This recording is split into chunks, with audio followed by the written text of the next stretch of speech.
What's up, everyone? Welcome to this episode of Creator Support. On today's episode, we talk about the new Dude Perfect app, give our honest review, and explore what it means for the future of creators. We also reflect on our experience interviewing the CEO of YouTube, and we address some criticism that we got from our audience. All right, if you make it to the deep end, let us know.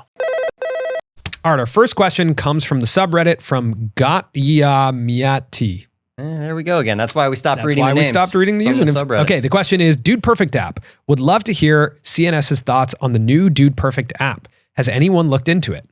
So when we first started this career on YouTube, there was two terms that were brought up all the time: bundling and unbundling. Now, I'm gonna explain what that means. So when YouTube first came about, when people started moving content to YouTube, basically the conversation was around the unbundling of content. Meaning that when we were growing up, you had to buy a cable package to watch anything, right? So if you wanted ESPN, you bought the sports package.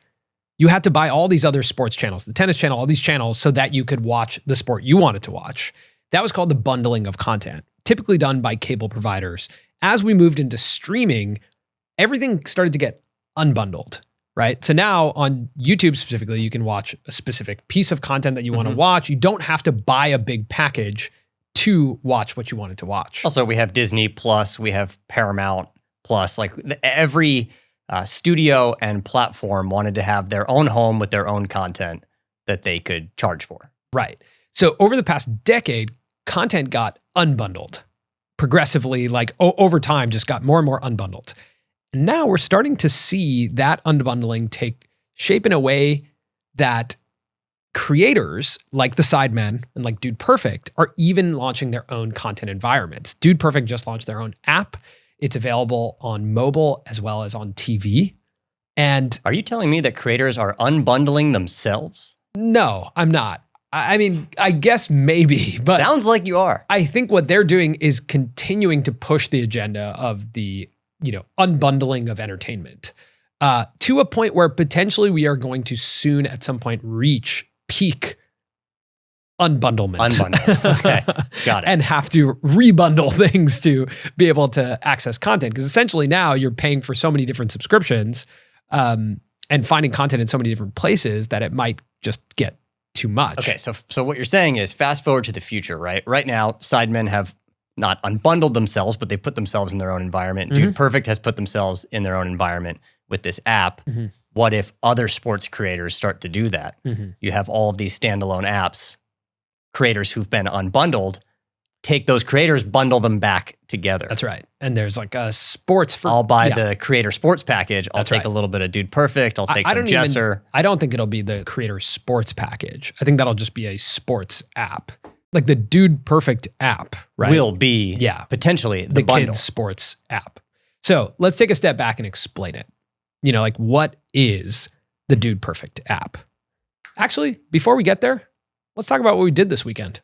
We held a brunch with a ton of creators and Discord in West Hollywood in one of the nicest homes I've ever seen. Yeah, it was really great. Like a beautiful location. It was awesome. So this was in celebration of Discord officially announcing server shops that are available now. If you have your own Discord community, you can now sell products, digital downloads. Ever heard of my font?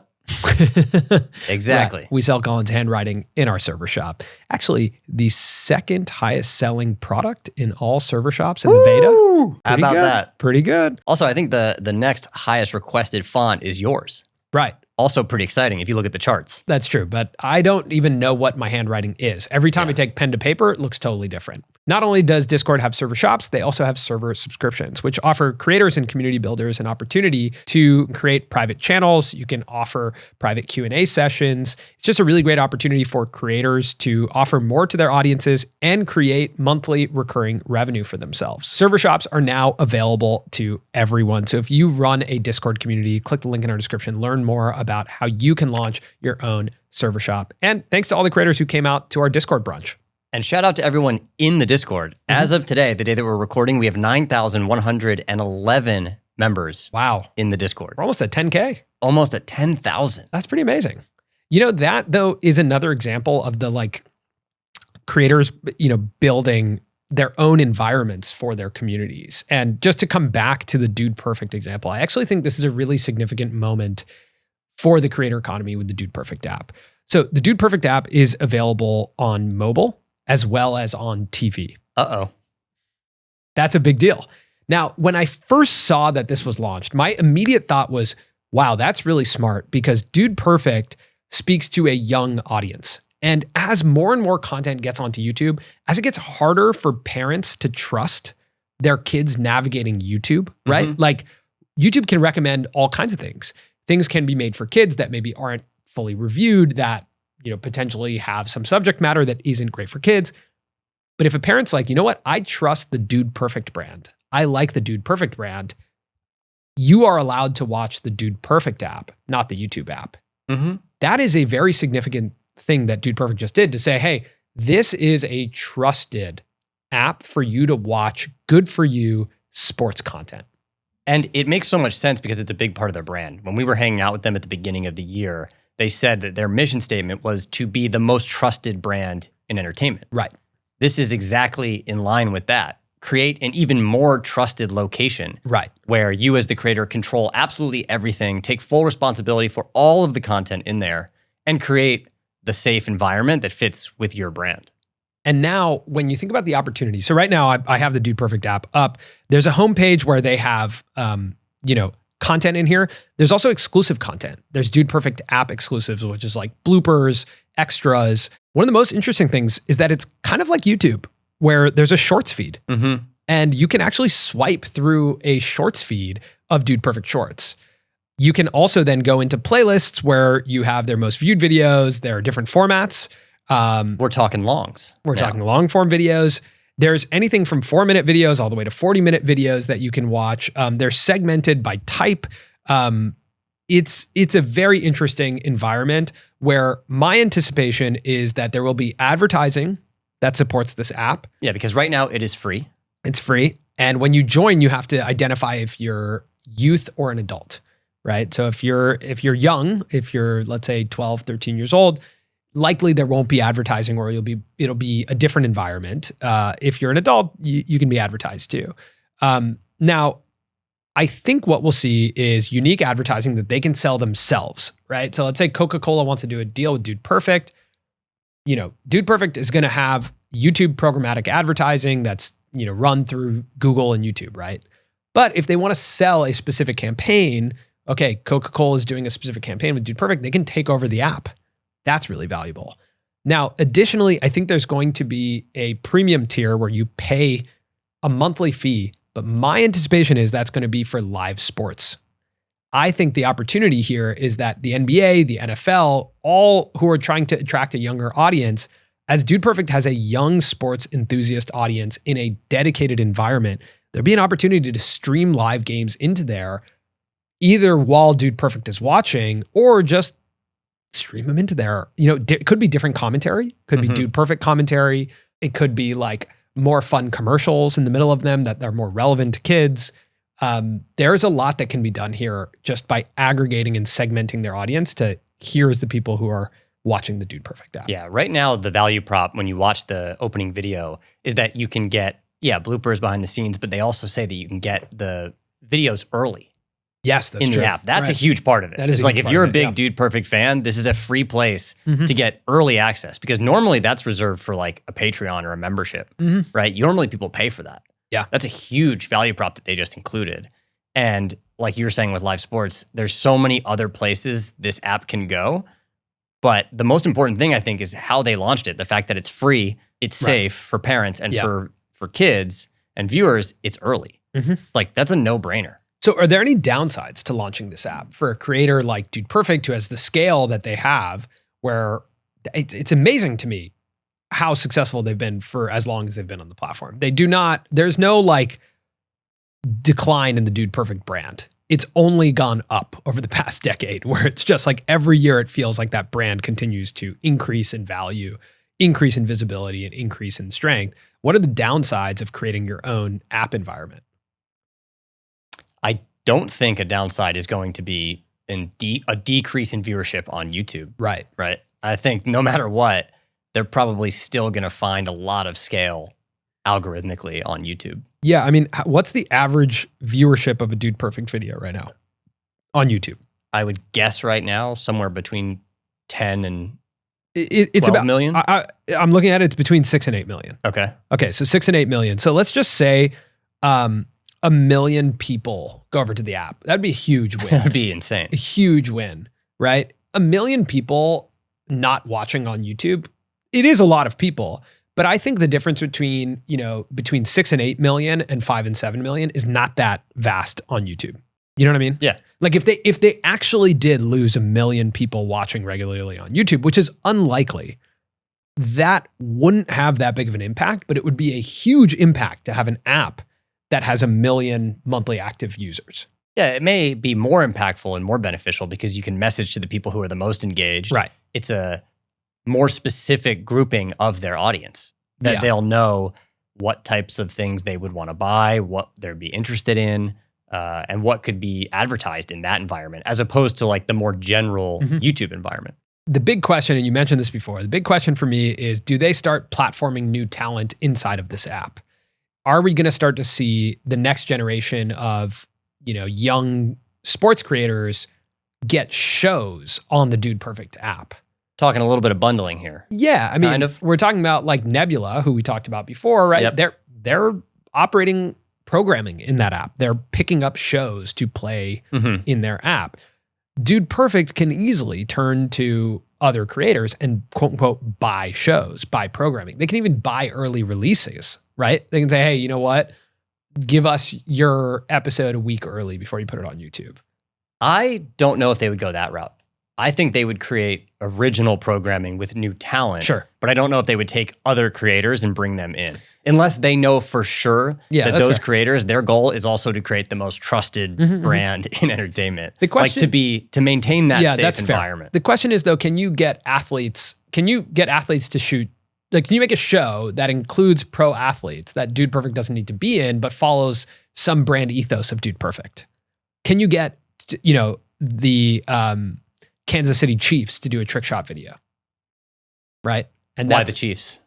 Because they're the best team. Travis Kelce, Taylor Swift. Yeah, that's why. Yeah. Then you're going to get a lot more app users. Yeah, okay. But yeah, you get them to do a format, right? I'm just thinking about this in the context of they kind of just launched their own TV network. So yes, they've become unbundled, but does this become a bundled sports app where is everyone listening and watching following the bundle and unbundle? Do you know where we're at right now? Definitely. We're somewhere between bundle and unbundle. They're definitely following. Okay. So there was a more mainstream entertainment comp that happened this week as well that I think people should look into, which is Max, previously HBO Max, just added Bleacher Report as a brand into the app that at $9.99 you can pay for a live sports package within Max. That I think is an important thing to start watching, of saying, okay, it is happening. We are starting to bundle these things back up. The bundling is important, but the live sports component is additionally important. That I think live sports will become one of the most valuable programming pieces in the coming years, especially with the rise of AI, with the rise of like homogenous content.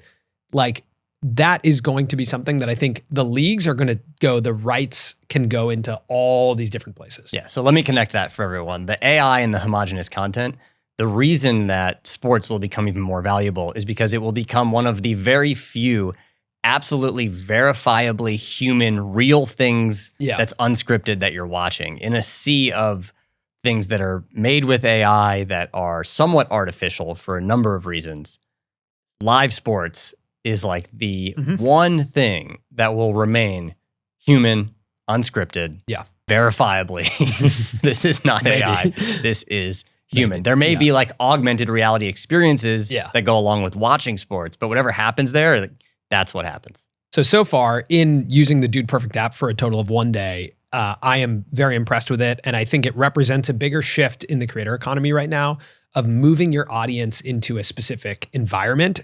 And these businesses like the Sidemen and Dude Perfect will likely become the TV networks of the future.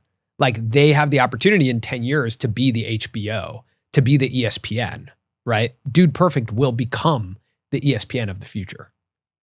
And that will start by saying, come off platform and join this dedicated environment that I have now. Now that I have my own network, I can add programming to this network. I actually think it's the beginning of them creating their own little studios and offerings that will eventually end up getting bundled into packages like with ESPN Plus and with other streamers. True.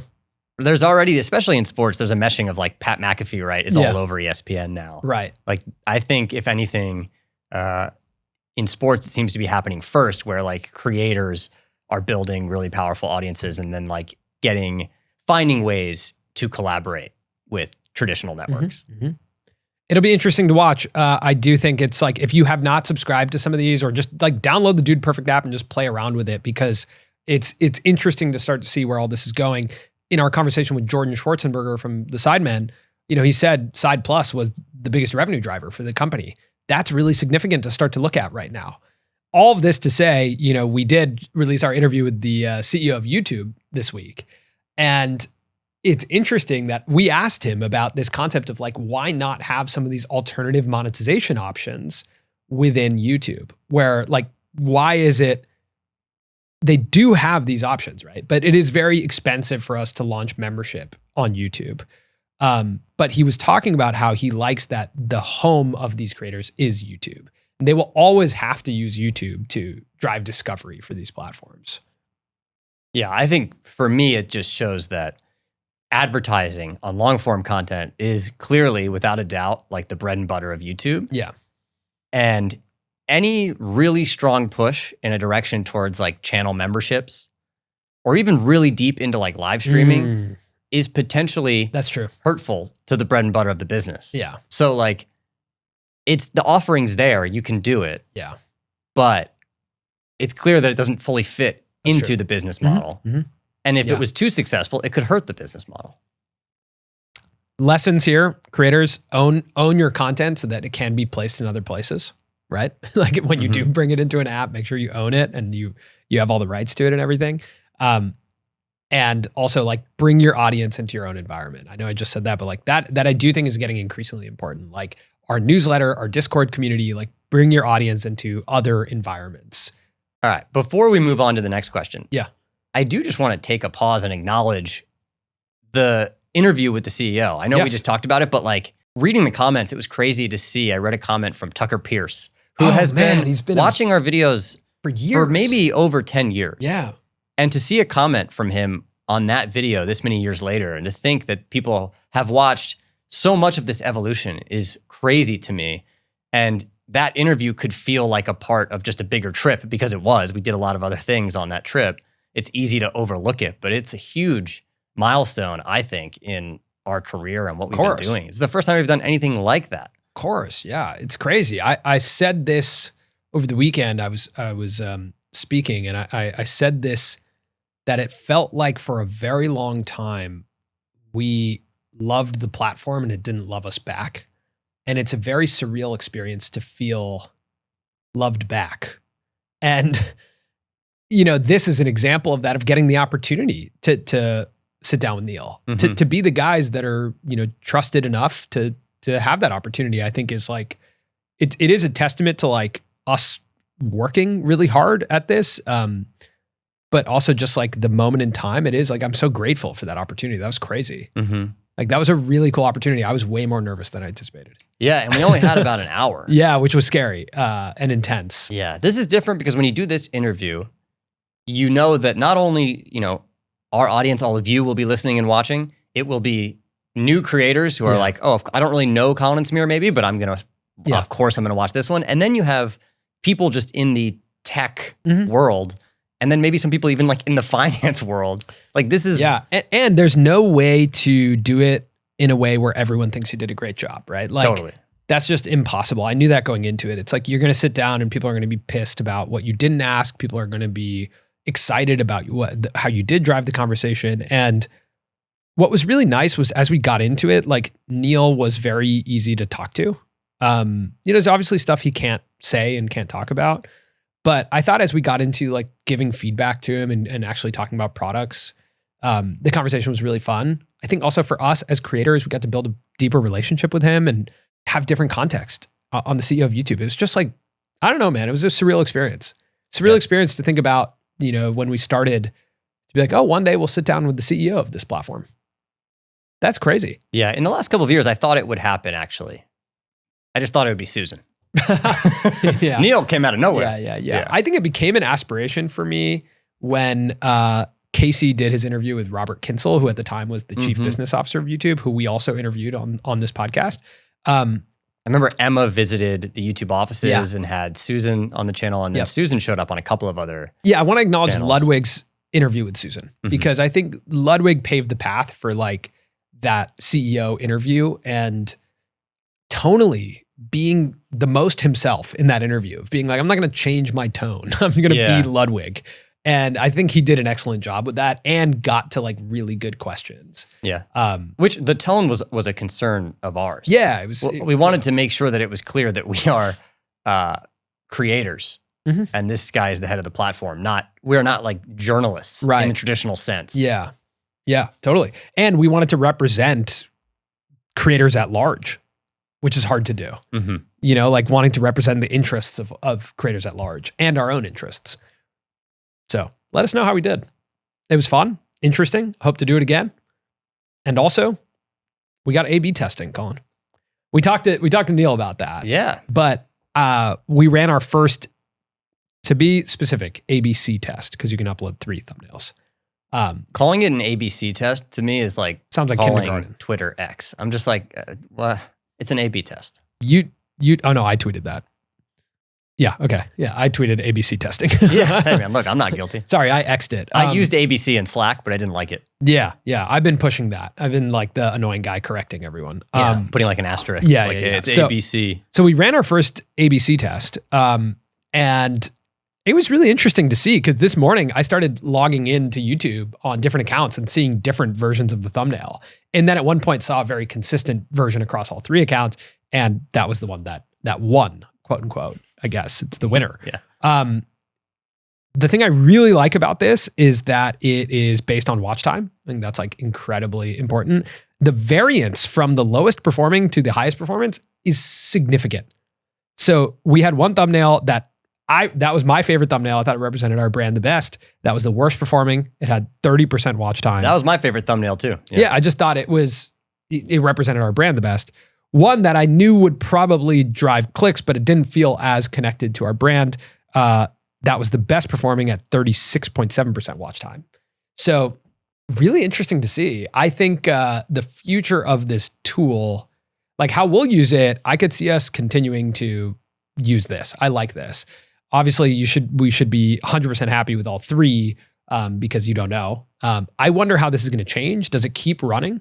I'm not sure. I think we can issue a new test if we want. Yeah. I'd be interested to see after day 1, how does it change in week 1 and week 1.5. Yeah. And what we're going to start doing is issuing on even other videos, past videos in our library, and creating new thumbnails and seeing if we're able to increase watch time. So I think the most interesting thing, and we talked about this with Neil, is when this becomes AI generated.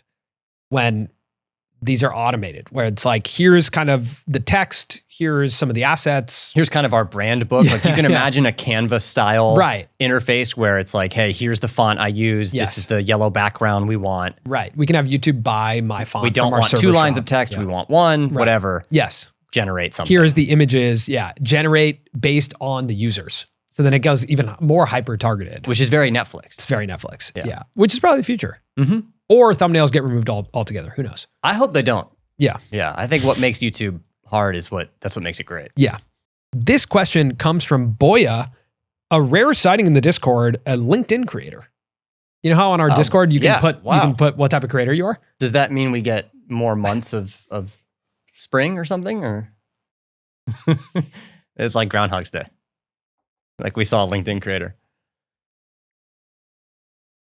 Jesse, feel free to play cricket sound effect. All right, this question comes from Boya in the Discord. He says, what's your biggest bottleneck in terms of business organization? Curious to know what you guys struggle with the most. Sorry, read that again. I was just replaying my joke back in my head. He's asking what the biggest bottleneck is in our business. And I think that's consistent with all creator businesses. It's the creators and it's their time. And I think that multiplies when you have 2 people. Yeah. The biggest bottleneck is time and focus, and those are connected. So when you have two people, you have to organize two people's times, and you both have to be like, we both have to be very aligned on what's the most important thing to get done today as a unit and individually. Yeah. And then we are the bottlenecks to everything else.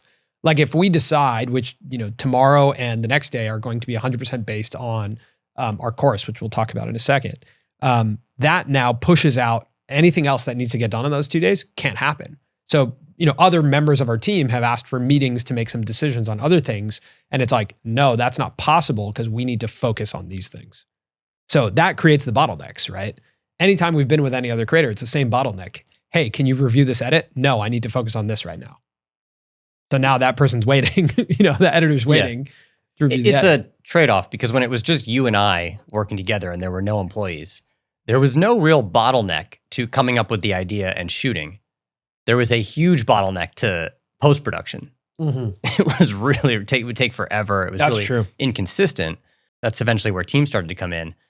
And then as you add more team and you diversify revenue and what you do, now you become the bottleneck for the idea and for the production.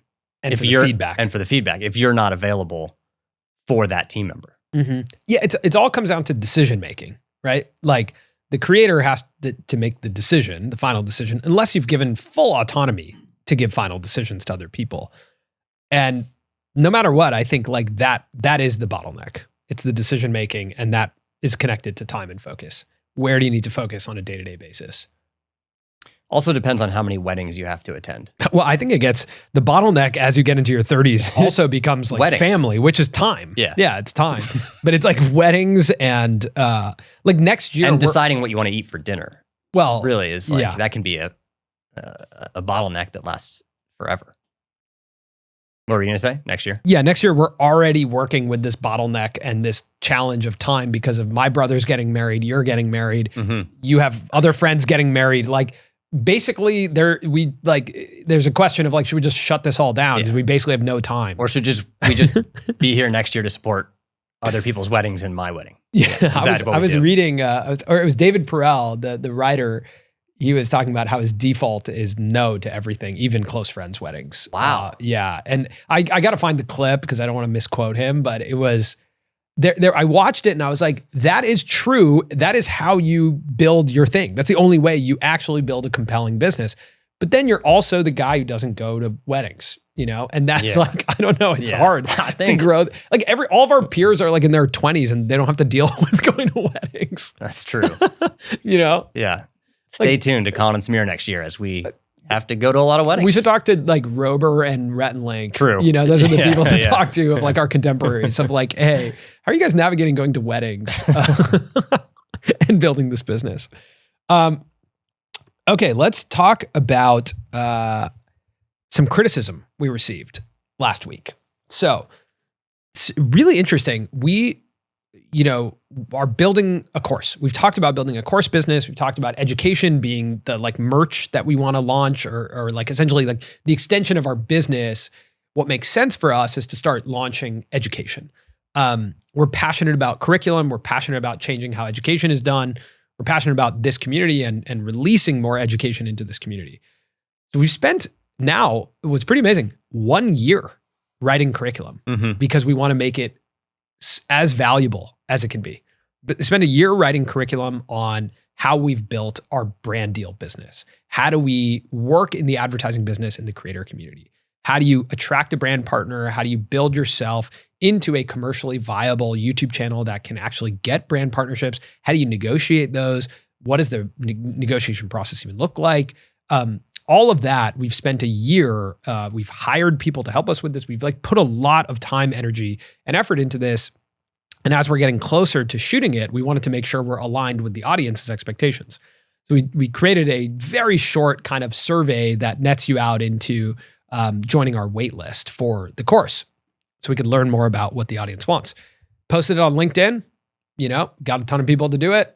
People were excited. Comments were like, this is awesome. Posted on Instagram, got people started reposting it, being like, Colin and Samir are making a course. This is awesome.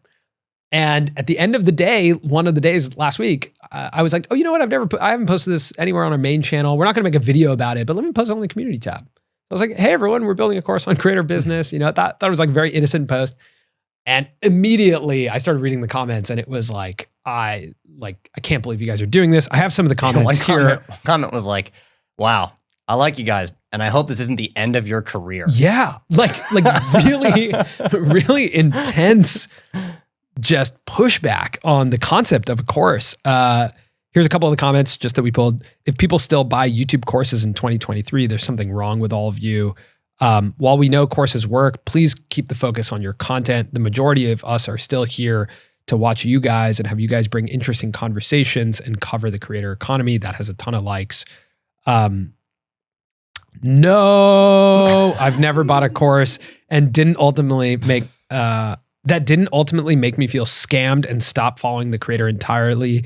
They all ultimately just structure what they already have on their main channel for free and just make it make sense chronologically. If we can't do that, if we can already do that with what's out there, a course will not help us. That has the most likes. On the flip side, we have stuff that, you know, I'm so sorry you guys are getting such negative feedback on this. Just keep in mind, most of the people commenting are not your target demographic for this course. You've offered so much for free already and you aren't wrong for coming out with a paid product with the valuable knowledge you've both gained over the years. Speaking to some of the most influential creators in the space, I have no doubt you'll come up with an incredibly valuable course. You've got this. I actually haven't read that one. Thank you. That was really nice, Lola. I think I was too nonchalant in the way I positioned it to our biggest audience. I don't know how in retrospect to position it, but it was really important learning to recognize that what we're building is for a very hyper-specific audience within our audience. Mm-hmm. Ali Abdal gave us the feedback when we interviewed him. He said, I don't talk about my courses on my main channel. And, you know, B, courses do have a bad brand in our space. Yeah, I was saying to you, I think in general, education is something that has been reserved for institutions and has not been as trusted with individuals because, you can't quality control everything. Yeah. Yeah. I would hope we've built a trusted enough brand that, you know, and we're taking that really seriously. It's why we didn't just put one out immediately, right? Like we've spent a very long time crafting this because of that, because we want to make sure it's valuable. It is not something that we will offer for free because I don't think it really applies to everyone. I think you have to want to invest in this to learn how to grow your brand deal business. To me, that is an investment. And that even saying your brand deal business implies that the majority of the people who will buy have a brand deal business. Yes. It may not be where they want it to be. Yeah. It may be at the very early stages. But there is potentially for a lot of the people buying some money coming in from creating. A lot of the commentary, the negative feedback was around, you know, why would you guys charge new creators? And I want to be 100% clear, that is not our intention at all. If you are a new creator, if you're just starting out creating, this is not for you. This is not a product for you. This is for the professional creator who is making an income already, who has done some deals and is trying to figure out how to stabilize that and grow their business. We map out, and this is something that we should put out there, we map out the different phases of a creator career and show you which phase this is for. And that phase is for someone who is already doing brand partnerships, but trying to figure out how to grow that and move their career to the next phase of being able to have enough revenue to sustain themselves, to hire a team, to grow. And it mirrors what we did. And we're teaching you from our own experience of doing that. Yeah. And there were also one of the comments you read, and there were others too, about how they felt like they implied this is like the end of free content. Like keep what you've been doing, the conversations free. And that is the intention and the plan, and it will not change.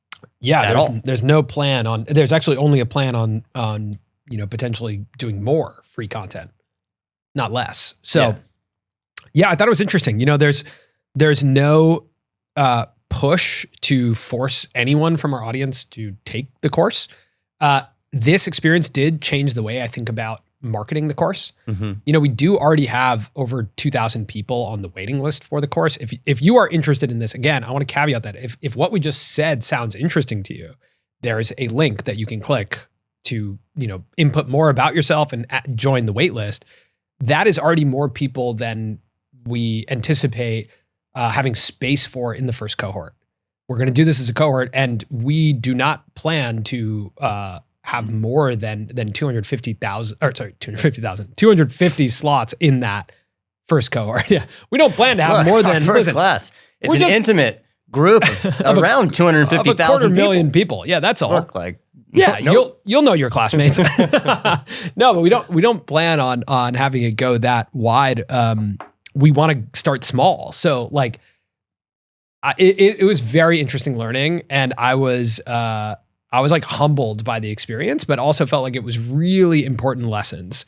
And even more important to think about how you segment your audience as a creator to go, okay, where are the people who are interested in that? Because I want to provide value to those people, but recognizing that like if we make a main channel video that has 100 or 200,000 people watch it, the course is only applicable to like 0.2% of them. Yeah. So of course there's going to be people in there that are not happy with us feeling like we are selling them a very high priced product that, you know, is in the thousands of dollars. So totally understood, you know, important lesson to learn. Look, we get it. Heard. Yeah, heard. And for those people who are on the wait list and are interested, that is exciting for me that we have a segmented group that is interested, you know, and I want to continue growing that group to learn more about them. The internet's just funny, man. Sometimes you drop something on a community tab or a tweet and instantly you're like, what did I do? Yeah, yeah, totally. It's funny. Like you just don't, like it was literally oh yeah, you're right. I should post that survey there. All right, posted. And then I went home and then I was just like, I'm not kidding. Every time I tweet, I'm kind of like eyes closed. Oh, like, I don't feel that. No, way. I feel it. I'm like, uh-oh. Here we go. Yeah. Okay. Question for us. Honest question. This is on the subreddit. Does it seem like Colin and Samir have been beefing behind the scenes lately? That's it. Just seems like the past few months, there's interactions they've had on creator support that seems like they're BTS beefing. This one's interesting because I feel like, I said this the other day, it's like the only potential drama that you can really call out when there's two creators is like, these guys they're at each other. Yeah. But I think there's a reality of the fact that we film this show pretty much once a week now. Yeah. And there are just times when we're lower energy, higher energy. I think also higher stress. Yeah. You know, there have been, as the company has grown, as the business has grown, it's not as easy to find moments of just pure flow, you know, of just like, we are sitting here and we're in flow, which is something that we need to address as a you know, company. Like the challenge is we're the founders and the operators of the company. So we are under stress and pressure to grow just and to run the day-to-day operations of the business. To sit down in chairs and have that levity, I'll admit this year has been harder. For interviews, not as hard because we kind of like base a whole day around when a creator is coming in, and that like gives us the space and presence to do it. But this show oftentimes is a part of a day that has multiple meetings, has different contexts that we're coming into. So it's probably important feedback to take, but it's there's so much more to get done this year and a lot more context switching. Yes. Which was something that when we got really busy and a bit overloaded and burnt out at times in 2022 was brought up to us of like, if you guys are going to record, you need to give time and space to context switch. Yeah. Like you can't just be deep in an edit and then all of a sudden sit down in a chair or on a business call or stressed talking about some decision. Yeah. And then be like, sit down in the chairs and expect to have a good recording. Right. Yeah. Context switching. Yeah. It's a challenge for creators. And I think what makes the creator operator different from another business operator is that you have to show up on camera and your energy translates on camera. I also think this year, you know, one of my intentions this year was to continue going to improv classes and working on the craft. And I didn't do that. And I just did sign up for improv, which I'm really excited about. Back on the course thing, like just that as an example for me, like I can learn improv for free. There's a lot of free offerings, but for me, what I like is when I pay for it, I feel like an accountability to doing it. And I do think there's a ton of value to that, offering people an opportunity to become accountable, to join a community of people doing the same thing. So just all that to say, like me signing up for improv and just paying for it and being like, now I'm committed to this thing. Yeah. It feels like there is so much value to that. I was watching an interview with Sean Evans from Hot Ones. Yeah. That was released like last week. And he was asked like a pretty fluffy question just of like, why do you do this? Or like, what's the meaning of the show? And he was just like, I just want people to like, when they're sitting at home by themselves, like be able to like smile, get a laugh, and learn something about these people. And I was like, oh, that's actually like, as general as that sounds, I was like, that's actually what I also want. Yeah. And actually like, I want people to learn something, but I think what I enjoy the most is knowing that people like smiled or laughed.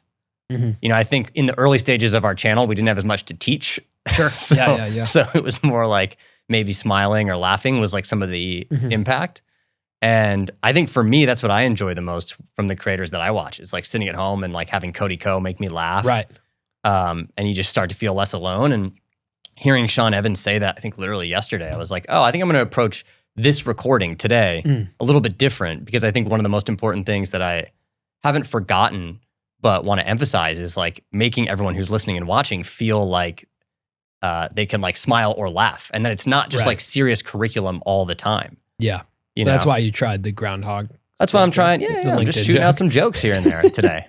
Thanks to Sean Evans. All right. This question comes from Eleanor Conway. I've grown my Insta by 120,000 in less than a year doing blunt, funny street interviews with strangers. I'm a UK-based comic in London.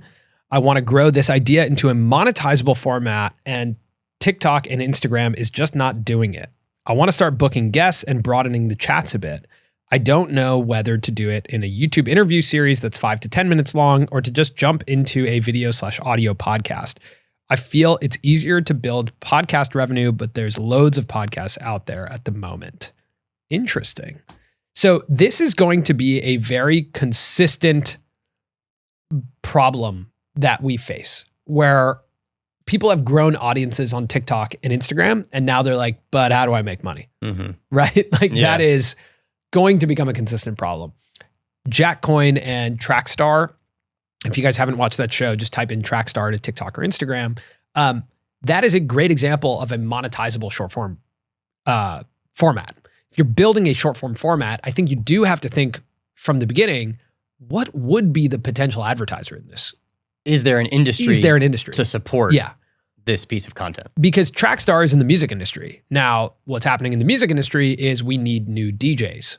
DJs introduce us to music. When we were kids, you listened to the radio, you heard a new song because the DJ played it.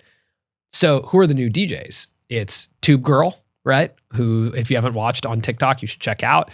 She dances in the London Tube very unapologetically and in this cool way where like the wind goes in her hair. It's like just very fun to watch, but she is introducing us to new songs. Jack Coyne, same thing, introduces us to new songs as he's doing his trivia show. Also can introduce you to an artist's new song. He had Ed Sheeran on, he had Olivia Rodrigo on. The question is, if you're just doing generally funny things, you're too broad and you can't monetize that format. Can you niche down and just say, if it's working on short form, I do funny interviews with who? Yeah. Right? Ideally, you're a representative of some sort of community or industry. Right? I remember you gave a piece of advice to a friend of ours who was looking to like break out on TikTok. You were like, just make one every day. Make something every day. Finally, he made something about rock climbing. He was like a passionate rock climber and a member of that community. And that's what translated. And then he was able to like double down from there and make more short form videos about the rock climbing community. Right. And that is actually kind of what you need to do, is like, instead of thinking like broad general audience, start by thinking a little bit more niche. Because even like rock climbing, or when we were doing lacrosse, you think maybe it's a smaller community, maybe there's not that much opportunity there, but there actually could be. There are brands and there are companies to support so many different smaller industries. Can you do a format where like it's funny interviews, but you like bring a product that you bought from Amazon and like have the other person like describe it or review it? Is that fun? Is there a way to make that funny? Because then all of a sudden you say, okay, instead of this product, you can pay to be the product that we're reviewing, right? Like are there ways that you can build a format that actually is monetizable from the start? Because I think the world of saying, just build an audience and figure it out is getting challenged significantly. Or just build an audience and then start a podcast. Yeah, like, that's hard. That's not a direct link. Yeah. Because when you're doing short form content, you're betting on kind of reaching this broad mass audience. Your ask is very different. Jack Coyne's ask to Ed Sheeran is very different than if we asked Ed Sheeran to do this show. Jax, hey, can I have 25 minutes of your time? Maybe 20 minutes, maybe 15 minutes. Max. I mean, you could get that show done in 10 minutes. Yeah. Can you pull up right here or I'll come to you?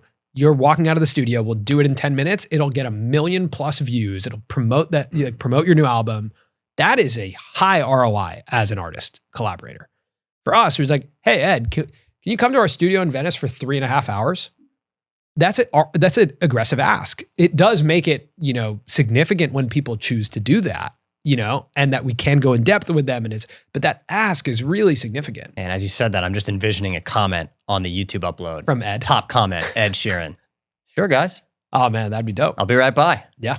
3 hours? No problem. I would love to do that. All right, everybody go look at the comments and see if the top comment or just tag Ed. Is Ed. Okay, there was a comment that I want to address. A lot of people were on your side last week when I said Wawa was a gas station. Dan Martin specifically said, Wawa is much more than a gas station. I'll die on this hill. I will die on that hill with you. Cool. All right. Well, thank you so much for listening to this episode of Creator Support. We'll be back next week with an audio-only episode. So if you're listening to this on audio, nothing will change for you. If you're here on YouTube with us, check out our audio feed. What if we got like East Coast sponsors and West Coast sponsors? That'd be cool. Like this side of the table was sponsored by Wawa, and that side was like Sweet Green. Yeah, sure. Sweet Fine. Green salad. Yeah. Erewhon. Yeah. All right. We'll see you next week.